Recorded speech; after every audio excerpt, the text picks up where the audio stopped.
Hypnotism by Helena Petrovna Blavatsky. Published 1881. The views of medical men in regard to hypnotism or self-mesmerizatio have been greatly strengthened of late. This is evident from the report by Dr. Grishor, of St. Petersburg, at the latest meeting of the Society of the St. Petersburg Physicians, on November 18, December, a report which is full of interest.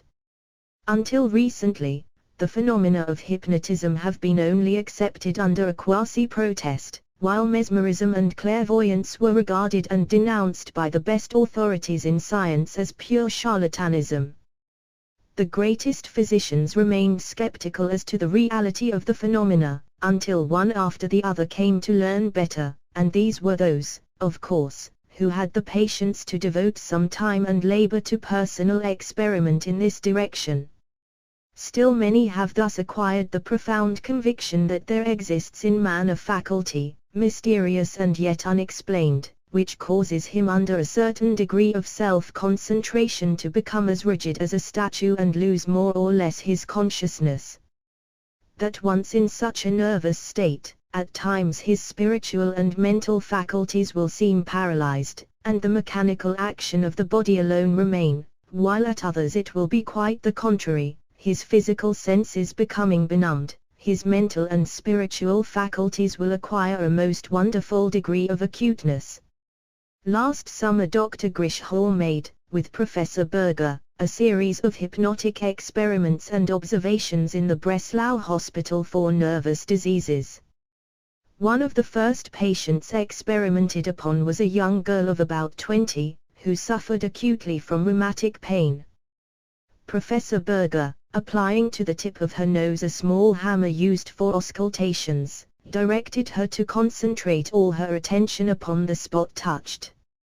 Hardly a few minutes had elapsed, when, to his utmost astonishment, the girl became quite rigid. A bronze statue could not be more motionless and stiff.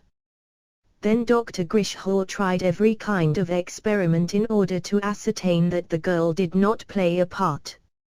A lighted candle was closely approached to her eyes, and it was found that the pupil did not contract, the eyes remaining opened and glassy, as if the person had been dead.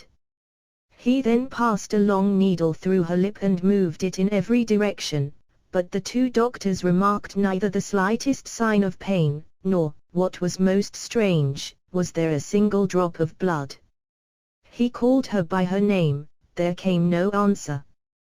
But when, taking her by the hand, he began to converse with her, the young girl answered all his questions, though feebly at first and as if compelled by an irresistible power. The second experiment proved more wonderful yet.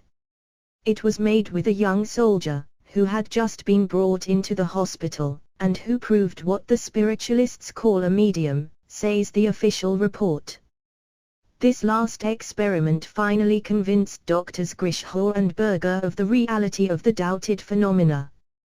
The soldier, a German, ignorant of a single word of Russian, spoke in his trance with the doctor in that language, pronouncing the most difficult words most perfectly, without the slightest foreign accent. Suffering from a paralysis of both legs, during his hypnotic sleep he used them freely, walking with entire ease, and repeating every movement and gesture made by Dr. Grishor with absolute precision.